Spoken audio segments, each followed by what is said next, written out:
이와 같이 성령도 우리 연약함을 도우시나니 우리가 마땅히 빌 바를 알지 못하나 오직 성령이 말할 수 없는 탄식으로 우리를 위하여 친히 간구하시느니라. 마음을 감찰하시는 이가 성령의 생각을 아시나니 이는 성령이 하나님의 뜻대로 성도를 위하여 간구하심이니라. 우리가 알거니와 하나님을 사랑하는 자 곧 그 뜻대로 부르심을 입은 자들에게는 모든 것이 합력하여 선을 이루느니라. 아멘. 구원의 투구와 성령의 검 곧 하나님의 말씀을 가지라. 모든 기도와 간구로 하되 무시로 성령 안에서 기도하고 이를 위하여 깨어 구하기를 항상 힘쓰며 여러 성도를 위하여 구하고. 아멘. 우리나라에 전화가 처음 들어올 때가 1896년 조선 말기 고종 임금 때입니다. 얼마나 신기하겠습니까? 처음 이렇게 줄로 이어진 거기에서 소리가 나오고 먼 데 있는 곳에 함께 이렇게 소통을 한다는 것이 얼마나 신기했는지. 처음에 이 땅에 전하가 12대가 개설되었는데 고종 황실의 세대, 그리고 인천과 평양에, 그리고 7개의 부처가 있는데 각 부처의 장관들에게 이렇게 업무를 지시하기 위해서 전하가 설치됐다는 거예요. 얼마나 신기하고 또 얼마나 신통한지. 그래서 전화를 거는 사람은 대개 임금이었어요.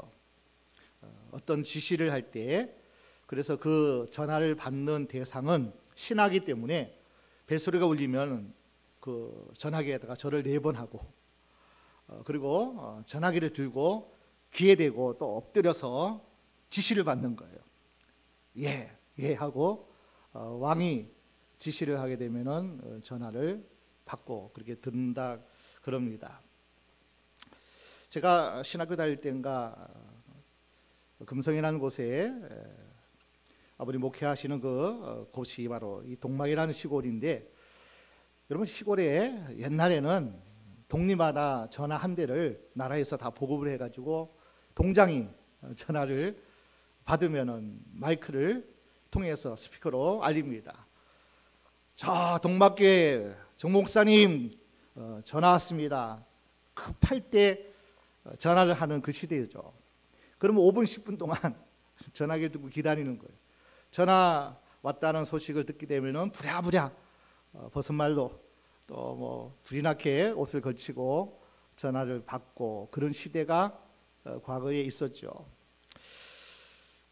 이 시간 여러분에게 가장 진화된 전화 한 대를 소개하려고 이렇게 얘기를 합니다. 이 전화는 전화번호를 외울 필요가 없어요. 지금 다 저장되어 있기 때문에 전화번호 외우는 것이 아주 우린 번거롭죠. 저장할 필요도 없습니다. 와이파이도 필요 없고 통화 중일 때는 절대로 없습니다. 부재 중이거나 전화 못 받는, 안 받는 일이 없습니다. 여러분, 이 전화값이 얼마일까요? 여러분, 공짜폰입니다. 아무리 자주 오래 통화해도 사용료가 제로 없습니다. 이 전화기는 삼성, 애플 최신 그런 종이 아니라 가장 오래된 전화기입니다. 이 전화기 이름은 Made in Kingdom of the God, 천국 전화예요. 전화번호가 여러분 다 아시는가요? 66국에 3927이에요. 다 기억하십니까? 이 하늘나라 천국 전화, 성경 66권에 신구약 3927, 66에 3927만 전화를 걸기만 하면은 하나님이 말씀하셨죠. 성경에 기록되어 있죠. 하나님께 전화하기만 하면 부재 중일 때가 없고요, 안 받는 경우도 없고 사용도 안 받고 그 전화는 공짜예요.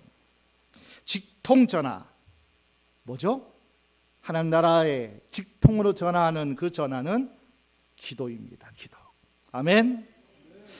이 전화기는 자주 할수록 많이 할수록 기가 막힌 응답과 기가 막힌 선물을 하나님께서 준비하시고 우리에게 그냥 주셔요.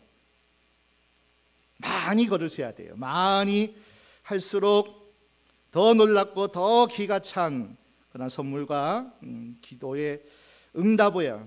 그런 응답이 오게 됩니다. 기도는 아무나 할 수 없습니다.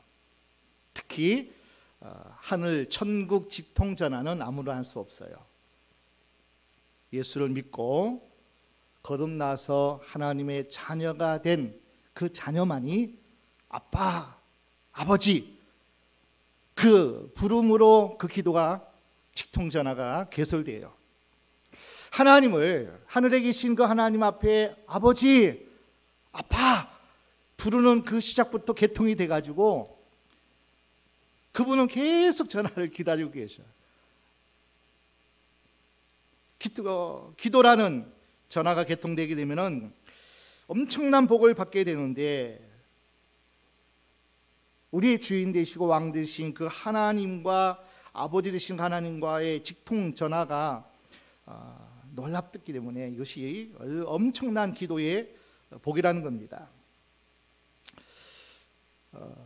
이런 말씀 중에서 정말 우리가 그럴 수 있을까? 또 그런 말씀이 약속대로 그 말씀이 이루어질까 하는 것이 있어요. 우리 요한복음 14장 12절 말씀 함께 볼까요? 요한복음은 14장 12절인데 함께 읽어볼까요? 내가 진실로 진실로 너희에게 이르노니 나를 믿는 자는 나의 하는 일을 저도 할 것이요 또한 이보다 큰 것도 하리니 이는 내가 아버지께로 감이니라. 우리가 예수님보다 너희가 더 큰 일을 하겠다는 거예요. 제자들에게 너희가 나보다 더 큰 일을 하리라. 우리는 지역적으로 더 많은 이렇게 세계적으로 우리가 더 활동하기 때문에 더 큰 일이다. 그리고 예수님은 12명, 심지어는 몇십 명, 몇백 명, 우리는 수만 명 모이는 그러한 현장에서 말씀을 전하는 이도 있기 때문에 큰 일을 할 것이다.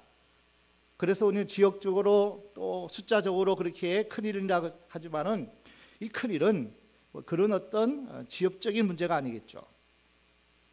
우리가 예수님보다도 더 큰 일을 하리라. 말이 안 되잖아요. 그런데 12절 그 다음 절이 13절입니다. 함께 볼까요? 너희가 내 이름으로 무엇이든지 내가 시행하리니. 무엇이든지 내 이름으로, 예수 이름으로 기도하라는 거예요. 14절 볼까요? 내 이름으로 무엇이든지 내게 구하면 내가 시행하리라. 우리가 예수님보다 더 큰 일을 할 수 있는 것은 하나님께서 예수님께 길을 가르쳐 주셨는데 너희가 내 이름으로 기도하면 하나님과 직통 전화, 천국 전화로 너희가 기도하면 전화를 걸면 내가 시행하리라. 어떻게 시행되냐면은 15절을 건너서 16절 말씀 함께 읽겠습니다. 같이 읽을까요? 내가 아버지께 구하겠으니 그가 또 다른 보혜사를 너희에게 주사 영원토록 너희와 함께 있게 하시리니.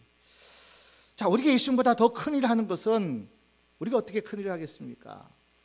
그런데 예수 이름으로 하나님의 자녀가 된 저와 여러분이 하나님께 직통으로 하나님 아버지께 기도만 하면은, 너희가 내 이름으로 하나님께 기도만 하면 보혜사 성령을 너희에게 보내겠으니 그 성령이 임하면 너희가 권능을 받고. 아멘. 그러니까 요한복음 14장 이 말씀은 기도가 무엇인지를 가르쳐 주는 거예요.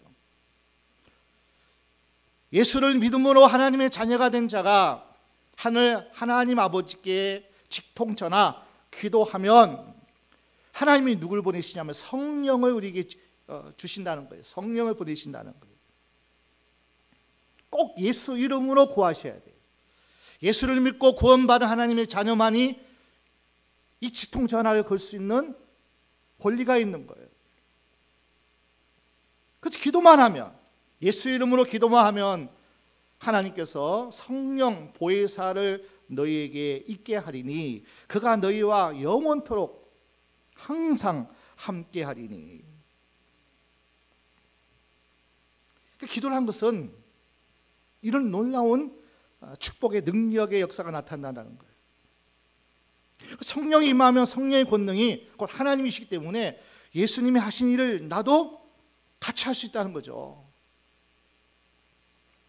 예수님이 행하시고 선포하시고 치유와 그리고 모든 영혼을 살림과 하나님의 뜻이 이루어지는 놀라운 그 역사의 현장 속에서 주님이 이 땅에서 하신 것처럼 우리 또한 성령이 임하는 사람에게 예수님이 하신 그 일을 우리도 할 것이라는 거예요. 그 기도가 그런 은혜와 그런 선물을 우리에게 주시는 하나님의 축복의 역사라는 거예요. 어떤 사람들은 이 기막힌 전화가 고장나 있어요. 어마어마한 축복의 기적의 선물을 받는 그 한 라인이 고장이 났어요. 교회 와서도 신앙생활하면서도 기도를 모르는 사람은 영적 가난뱅이들입니다. 여러분, 하나님과 통화 기도를 하게 될 때 오해하는 부분이 있습니다. 세상을 내 뜻대로 조정하는 게 기도라고 생각해요. 하나님 이렇게 세상을 자기가 원하고 하고 싶고 또 바라는 것을 조정하는 것을 기도라고 그렇게 생각하는 사람이 있어요. 여러분, 기도는 내 필요를 채우기 위하여 하나님을 조정하시는 것이라고 생각하면 큰 오산입니다. 그래서 기도 안에 세상 욕심이 가득해요. 자기 요구가 가득 차 있어요. 하나님의 말씀과 성령에 붙잡히고 그분이 날 주장하지 않으면 내 욕심대로 구하는 거예요. 하나님 이렇게 해주세요. 이렇게 돼야 됩니다. 하나님을 조정하고 내 세상 욕심을 채우려는 수단으로 기도하는 그것을 우리는 생각하고 그것을 기도라고 착각하는 사람이 많다는 거예요. 이런 사람에게 하는 말이 있잖아요. 네가 하나님 해라. 네가 하나님 해라. 하나님보다 더 강하잖아요. 더 높잖아요. 하나님 이렇게 부리는 종으로 하나님을 쓰는 사람이 있다는 거예요. 기도에는 정성도 필요해요. 기도에는 열정도 필요합니다. 정성이 하늘도 감동하잖아요. 그리고 정말 열심과 열정이 있어야 돼요. 예수님처럼 땀방울이 핏방울 되듯이 좀 간절하게. 그럼 죽음을 앞두고 다니엘이 사자굴 속에서 어떤 기도를 했을까요?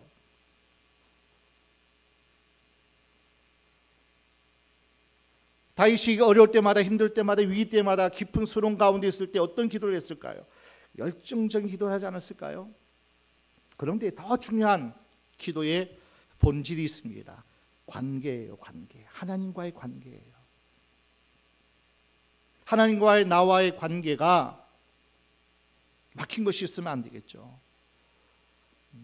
죄가 가로막혔어도 안 되고 내 생각이 가로막혔어도 안 되고 내 지식과 어떤 내 감정이 가로막혀 있어도 안 되겠잖아요. 그러니까 철저하게 우리가 하나님과 순수한 그러한 어떤 직통 한 라인이 연결될 수 있도록 막힘이 없도록 우리가 잘 하나님과의 관계를 또 우리가 맺는 것도 자녀로서 아빠 아버지의 뜻을 먼저 생각하는 자세가 또 중요하기도 합니다. 그래서 성령 안에는 한계가 없습니다. 왜냐하면 하나님이 하시는 일이기 때문에. 그런데 많은 사람들이 한계가 없다는 말에 초점이 포인트가 가지더라고요. 예수 믿는 사람은 기도하는 사람은 한계가 없다가 아니에요. 더 중요한 포인트가 성령 안에서예요. 성령 안에서. 내 생각의 기도가 아니고 내 뜻의 기도가 아니고 내 원하고 바라는 기도가 아니라 성령 안에서 하나님의 뜻을 붙잡고 하나님 은혜 안에서 하나님의 주장하심을, 그래서 내 욕심과 내 뜻과 내 생각과 내 어떤 바람이 아니라 하나님의 뜻이 이루어지는 것이 성령 안에서 기도하면요 한계 없습니다. 하늘문을 닫으시고요, 해를 멈추시기도 해요. 홍해가 갈라지기도 합니다.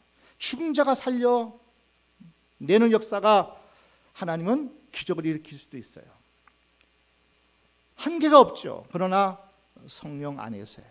오늘 우리가 살아가면서 성령 안에서 하는 기도는 한계가 없는데, 그 기도를 하기 위해서 우리는 좀 깊은 기도가 하나님이 원하시는 기도잖아요. 얕은 발목에 찬 그런 기도가 아니라 허리에 찬 기도, 놀랍죠. 대단하죠. 그럼 우리는 뭐예요? 은혜의 강물에 푹 잠겨서 성령이 주시는 감동과 감화와 주시는 하나님의 뜻을 온전히 붙잡고 기도할 때 하나님은요, 그 어떤 것도 하나님은요 역사하셔요. 하나님은 일하십니다. 왜냐하면 성령님 능력 안에서 성령의 뜻이 이루어지기 때문에 한계가 없는 거예요. 하나님이 하시고자 하시며. 성령님은 인격자이십니다. 그래서 과거에 우리의 부족함, 또 연약함, 실수와 실패와 그 모든 것을, 과거를 하나님은 다 아시죠. 현재의 모습도 아셔요. 과거, 현재, 미래 가장 유익한 길을 하나님은 알고 계시기 때문에 인격적인 하나님은 보혜사가 되셔서 내게 가장 선한 길로 인도하셔요. 보혜사, 우리가 성령님을 그렇게 우리는 번역을 하자. 보혜사 성령님이라고. 보자가 뭐죠? 보화의 보자, 해자는 은혜 해자, 사자는 스승사자. 그러니까 보혜사의 역할은 우리를 철저하게 보호해 주셔요. 언제까지요? 세상 끝날까지, 영원토록. 그분은 우리에게 은혜 베푸셔요. 그냥 주시기를 원하셔요. 선물 보따리를 준비하시고 우리에게 은혜 베푸시기를 하나님은 원하셔요. 그리고 가르치시는 분이에요. 우리를 그냥 옳은 길로, 선한 길로, 축복의 길로, 승리의 길로만 하나님 우리를 원하셔요. 그래서 보혜사가 아주 우리에게는 성령님을 별칭으로 번역한 것 중에서 아주 탁월한 어떤 해석 같아요. 보혜사 성령님이 우리와 함께 하시면 우리는 너무나 연약한 존재인지라서 참 하나님의 주시는 그 놀라운 뜻을 우리는 다 알 수도 없어요. 길을 비춰줘도 좁은 길이니까 가기 싫어해요. 좀 어깨를 펴고 걷고 들어가고 싶은데 아주 낮은 문에 들어가라 하더니 넓은 길로 가고 싶고 큰 문으로 들어가고 싶은데 좁은 문으로, 좁은 길로 가라고 하시니까, 그러니까 성령의 안에서 하는 기도가 우리에게 없다면은 하나님 뜻대로, 하나님의 원대로, 하나님이 나를 통해서 일하시는 그 계획대로 하나님 앞에 기도할 수도 없고 그 기도가 응답이 될 수도 없죠. 인간은 너무나 연약합니다. 한 치 앞을 내다보지 못해요. 내일을 우리는 알 수 없어요. 그리고 우리는 한계적인 인생이잖아요. 내일 모를 뿐 아니라 어떤 문제, 어떤 상황 속에서 우리는 너무 연약한 존재임에 하나님 앞에 우리는 고백하지 않을 수밖에 없죠. 모자라도 문제죠. 넘쳐나도 문제예요. 넘치면 사람이 하나님 모른다 그래요. 내가 했다 그러고요. 내 영광을 드러내기를 원하고 내가 많은 사람에게 우러러 받기를 원하죠. 너무 넘쳐나도 이것도 문제고요. 또 모자라면 부족한 대로 또 모자랍니다. 사랑을 못 받아도 문제고 너무 과하게 받아도 문제입니다. 자, 로마서 8장 26절, 성령도 우리의 연약함을 도우시나니, 모자람이 있어도 기도해야 돼요. 정말 부족할 때 우리는 기도해야 돼요. 하나님, 지혜가 필요한데, 하나님, 건강도 필요한데, 하나님, 내가 살아가는데 내가 일용할 양식도 필요하지만 선교와 구제와 하나님 나라 위하여 물질도 하나님 필요합니다. 부족하면 우리는 부족한 대로 기도해야 돼요. 하나님 사랑의 마음이 없어요. 남을 판단하고 정죄하는 용서의 마음도 없습니다. 약하다는 사실을 우리는 아시고 약한 것을 우리는 고백하면서 늘 성령님께 구하는 우리가 되어야 된다는 거예요. 로마서 8장 26절 말씀, 연약함이라는 이 단어가 원문에는 연약함들이라고 되어 있어요. 온갖 연약함들, 복수로 되어 있다는 거예요. 우리 인간은 육체로 너무 연약하잖아요. 작은 바이러스 하나가 온 세계를, 온 인류를 코로나19 3년을 팬데믹으로 보내면서 얼마나 연약한 존재인지, 무능한 존재인가 절감하지 않을 수 없어요. 연약한 존재입니다. 심리적으로 정신적으로도 연약한 존재입니다. 아니, 부끄럽다고 죽어요. 억울하다고 죽어요. 애인이 배신했다고, 1등 하던 아이가 성적 떨어졌다고 죽어요. 여러분, 죽을 거 생각하면 무엇을 못하겠냐는 거예요. 연약하며 자살의 핑계가 될 수 없다는 거예요. 자, 인간은 영적으로도 참 연약한 존재입니다. 자, 우리가 모든 것을 다 잘하기가 쉽지가 않아요. 달란트가 다 다르죠. 모두가 다 5달란트를 가지지 않아요. 모두가 다 2달란트를 가지지 않아요. 1달란트를 가지고 열심히 충성하고 헌신하는 사람이 있어요. 기도를 열심히 하는 사람이 있어요. 봉사를 열심히 하는 사람이 있어요. 또 물질로 섬기는 또 하나님의 종들도 있어요. 그리고 교회 무엇보다도 기도하는 사람이 가장 큰 일꾼 아니겠어요? 기도는 하는데 봉사를 안 한다. 기도는 하는데 말이 많다. 그것도 문제고요. 또 말은 또 뭐 덕스럽게 하든지 또 봉사를 하고 열심히 충성도 하는데 기도를 또 안 한다. 자, 이 우리 연약함의 문제예요. 다 고루고루 다 갖출 수가 없어요. 기도도 많이 하고 뭐 물질도 풍요롭고 또 몸도 건강해서 모든 일에 충성하고 시간도 많고, 열심히 일하는 사람들 시간 많지 않아서요 몸으로 충성 봉사할 수 없어요. 또 그런데 좀 시간 있는 분들은 기도 많이 하고 또 교회 몸으로 봉사하는 일도 아무나 하지 않죠. 그러니까 모든 면에 완벽할 수도 없고 완전할 수도 없고, 그리고 다 만족할 수가 없습니다. 애인 관계, 친구 관계, 또 부부 관계, 가족 관계, 인간 관계를 맺고 살아가는 우리들, 참 연약한 고리로 연결되어 있습니다. 말 한마디에 잘못하면 친구도 멀어지고요. 애인 관계, 부부 관계가 유리조각 같이 깨집니다. 그죠? 말 한마디에 쉽게 깨질 수 있고, 깨지면 서로가 날카롭게 찌를 수 있는 것. 이런 연약함을 가지기 때문에 우리 연약함을 도우시는 분이 누구예요? 성령님이라는 거예요. 성령님. 그 성령님은 우리의 연약함을 싫어하지 않는다는 거예요. 연약하다는 사실 때문에 우리 연약함을 나무라지도 않아요. 성령님은 그 연약함 때문에 더 주목하셔요. 더 가까이 우리에게 다가오셔요. 아픈 자식이 더 마음이 가잖아요. 더 관심이 가잖아요. 더 돌볼 수밖에 없잖아요. 우리 연약함 속에 하나님은 더 가까이 오시고요. 절대 나무라지 않아요. 싫어하지 않아요. 더 강력하게 하나님은 역사하셔요. 하나님은, 성령님은 우리 연약함을 긍정적으로 보셔요. 왜 그런지 아세요? 그 연약함 때문에 하나님을 찾기 때문이에요.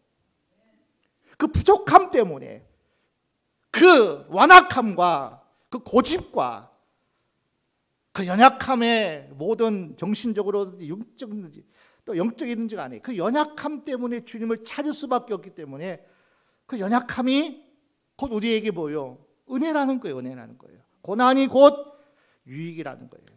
그 아픔이 우리에게 유익이라는 거예요. 왜냐하면 연약함 때문에 하나님 필요한 거예요. 저는 제일 간절할 때가 언제인지 아세요? 제일 간절할 때 10일 금식할 때가 저에게는 제일 간절한 시간 같아요. 힘도 없고 뭐 7일 넘고 막 10일째 가까이 되면요, 아버지 그냥 뭐 그 시간이 1시간 가는 게 하루가 가는 시간처럼 길어져요.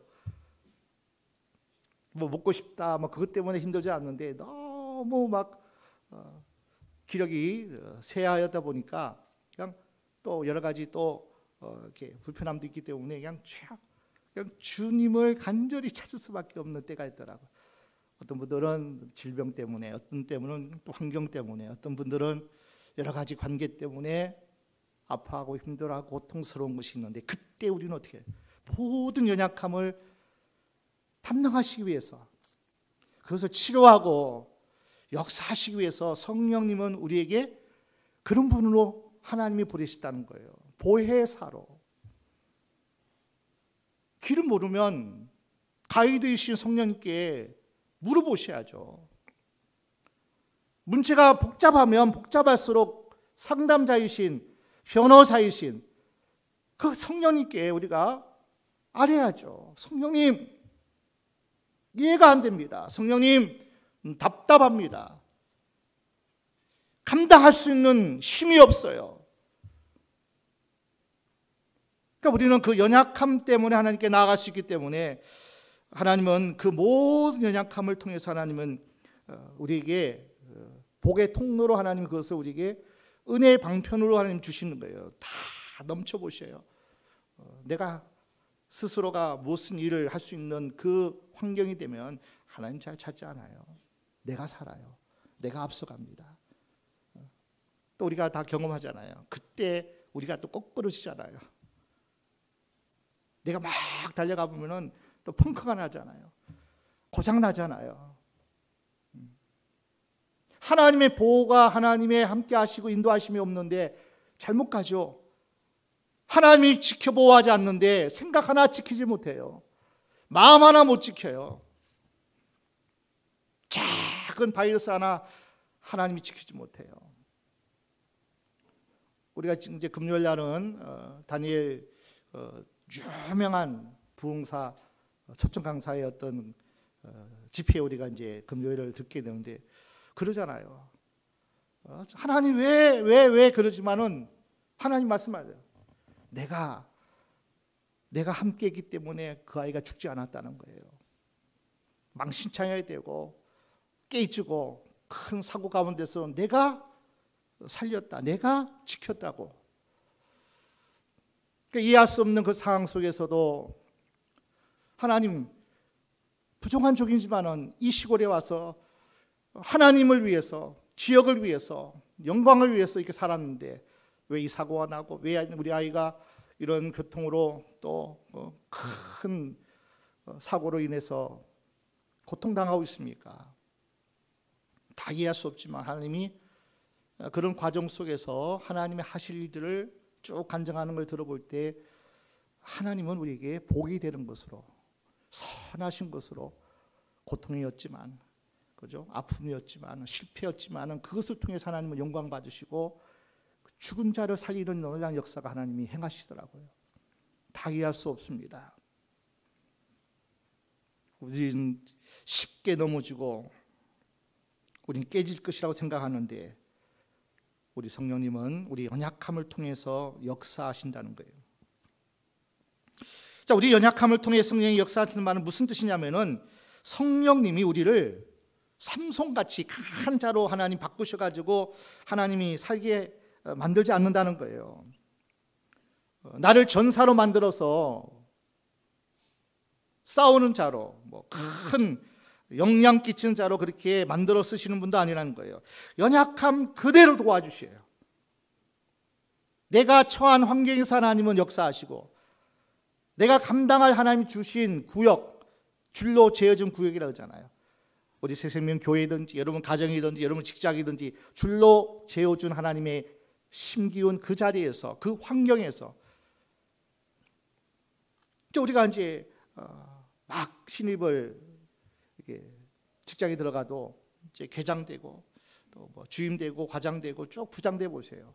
그 직급을 올라가면은 더 책임도 크고 더 많은, 그죠? 관리를 더 해야 되고 그 힘이 필요하죠. 신입 직원이 사장 역할 못하죠.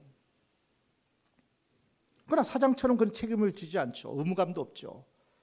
마찬가지예요. 오늘 우리가 살아가면서 하나님 우리를 더 큰 영향력으로, 더 큰 하나님의 나라의 일꾼으로 우리를 이렇게 초월하면은, 그죠? 이제 중등반에서 고등반 되고 대학반 되고 성인반 되면은, 그러나 그 나름대로의 우리가 주어진 환경이 있어요. 싸워야 할 어떤 문제를 해결할 뭐 그런 어떤 것이 아주 유치부 때하고는 다르다는 얘기죠. 그러니까 우리가 연약한 그대로 처한 환경대로 하나님은 그때마다 하나님 우리를 그 돌파하게 하시고 넘어가게 하시고 승리케 하시고 하나님이 우리로 하여금 영광을 받으신 하나님이라는 것을 우리에게 말씀하고 있습니다. 지금도 전 세계에 화약고로 불리워지는 중동 이스라엘에서 전쟁이 지금도 진행되고 있습니다. 아랍군과 이스라엘의 전쟁하면은 6.1 전쟁이 우리에게는 생각나죠. 1억의 아랍권 300만의 이스라엘이 싸웠는데요. 6일 만에 이스라엘이 대승리를 하게 됩니다. 전쟁 발발과 함께 이스라엘 특공대가 아랍권 레이더 기지를 완전히 파괴했답니다. 그래서 그들이 교신도 못하고 정찰도 못하고 제공권을 완전히 이스라엘이 장악하기 때문에 쉽게 끝난 전쟁이 되었다는 거예요. 그러니까 서로가 소통이 안 되면 싸울 수 있는 그런 힘이 급격하게 떨어지죠. 자, 우리를 거듭나게 하시고 하나님의 자녀로 인을 치신 성령님은 우리가 하나님과의 통신, 레이더 기지, 기도 기지가 예리하게 살아 있도록 늘 끊임없이 성령님은 도우셔요. 우리 환경을 통해서 우리의 어떤 살아가는 모든 문제를 통해서 성령님은 그 하나님과 직통 한 라인이 끊치지 않도록 계속 우리를 도우셔요. 뭐 일어나야 되고 힘들지 않니? 계속 하나님은 강단을 통해서는 말씀하시고 사역자를 통해서 또 말씀하시고 우리의 어떤 환경 상황 모든 사건 사고 속에서 계속 하나님 우리에게 말씀하셔요. 성령님이 우리에게 요청하시는 거예요. 계속 하나님이 기도하도록 우리에게 돕고 계신다는 거예요. 그러나 마귀는 하나님과 우리 사이의 기도 레이더를 파괴하려고 합니다. 우리가 실패하고 넘어지고 깨어지는 가장 지름길이 하나님과의 단절이거든요. 하나님과 교통함에 끊어지면은 우리는 그냥 넘어질 수밖에 없기 때문에 이 돕는다라는 가치는 하나님 나라 가치에서 대단히 소중한 가치입니다. 하나님이 우리를 도우신다. 도우시는 성령님, 보혜사, 컴포트인데요. 이 컴은 함께하다는 말과 포트, 강함, 강하신 분이 나와 함께하시는, 강하신 분이 나와 함께하는 거예요. 절대자 하나님이 우리와 함께하시는 거예요. 이것이 보혜사고 성령님이라는 거예요. 나는 1이에요. 그러나 전능의 수가 더해지면 우리는 1이 아니잖아요. 그냥 무한대가 되어버려요. 우리가 절대로는 약하지 않습니다. 우리는 비굴한 자도 아니고 낙심할 자도 아니고 뒤로 물러설 자도 아니에요. 85억 인구 가운데 하나에 불과하지 않습니다. 그리고 연약함을 도우신다는 이 도운다는 말의 시제가 현재형이에요. 과거에도 도우셨지만은, 구원의 여정 속에서 우리를 도우셨지만은, 내일도 성화의 여정, 모든 영화의 가정, 천국 문화까지 우리를 도우실 거지만은, 그러나 그분은 오늘 지금 여기에서, 바로 이 시간, 지금 여기, 장소를 초월하지 않아요. 시간을 초월하지 않아요. 그 성령님은 지금 현재형으로 도우신다는 거예요. 앞으로 도우실 것이다가 아니에요. 과거에 도우셨다가 아니라 지금 현재 우리 연약함을 도우시기 위해서 성령님이 우리와 함께 하신다는 거예요. 지금 여기 이 자리에서 치유하시고요, 도와주시고 능력을 베풀어 주시고요, 문제를 거두어 가시고 할 수 없는 일을 하게도 하시고 도우시나니 now and here, 지금 여기에서 하나님이 우리를 도우시고 우리와 함께 하신다는 사실은 놀라운 축복의 은혜인 줄로 믿습니다. 성령님 우리의 모든 기도를 도우시는데, 특별히 성령님은 영적 전쟁을 치르는 성도를 위해서 강력하게 역사하셔요. 우리 가정을 세우고 우리 교회를 하나님의 계획하신 가운데 그 말씀이 이루어지기 위해서 영적 전쟁을 치르는 성도들에게는요, 아주 강력하게 하나님이 그들의 기도를 도우시는데, 우리 에베소서 6장 18절 다시 한번 보겠습니다. 에베소 6장 18절입니다. 모든 기도와 간구로 하되 무시로 성령 안에서 기도하고 이를 위하여 깨어 구하기를 항상 힘쓰며 여러 성도를 위하여 구하고. 신약의 교회론 에베소서 결론은 영적 전쟁을 다루고 있어요. 그래서 에베소 6장 10절부터는 너희가 전신갑주를 입어라. 악한 날이 올 거고 악한 괴계를 부리는 악한 영, 그 사탄이 우리 끊임없이 공격하고 끊임없이 우리를 하기 때문에 진리의 허리띠를 떼라는 거예요. 의의 흉배를 붙이라는 거예요. 복음의 신발을 신고 구원의 투구도 쓰고, 그리고 믿음의 방패를 가지고, 그 다음에 뭐예요? 성령의 검, 하나님의 말씀을 가지라. 아멘. 그러니까 마지막 날 영적 전쟁을 치르는 우리에게는 이러한 전신갑주를 힘입어야 됩니다. 그래서 마지막 에베소서 교회론의 결론이 뭐냐면은, 너희는 영적 전쟁을 치르는 교회 현장이고 가정 현장이고 너희 삶의 현장이기 때문에 영적 방어 무기라든지 공격용 무기를 갖다고 갖추라는 거죠.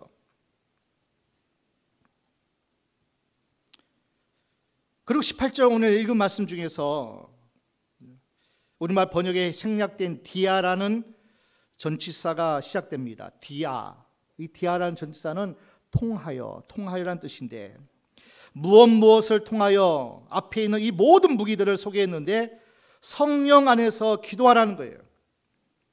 말씀의 칼이 있지만은 이 칼이 역사를 일으키려면 성령 안에서 기도할 때 가능해진다는 거예요. 아멘. 영적 전쟁에서 승리하려면 디아, 통하여, 뭐예요? 성령 안에서 기도를 통해서 적탄이 날아올 때 방패와 흉배가 제 역할을 감당하려면 기도로 단단해져야 된다는 거예요. 구원의 투구가 흔들리지 않으려면 디아, 성령 안에서 기도를 통해서 모든 승리가 이루어진다는 거예요. 그러니까 성령을 통하여 성령 안에서 기도하지 않으면 말씀이 칼이 되어 찌를 수가 없어요. 공격용 칼이, 날카로운 칼이 될 수 없어요. 그 말씀되기 위해서는 기도하셔야 돼요. 성령 안에서. 믿음이 큰 믿음 되기 위해서 믿음의 방패를 가져야 되잖아요. 구원의 확신이 있어야 되잖아요. 그리고 예수 향기 바라고 증거해야 되잖아요. 복음의 신발을 신어야 되잖아요.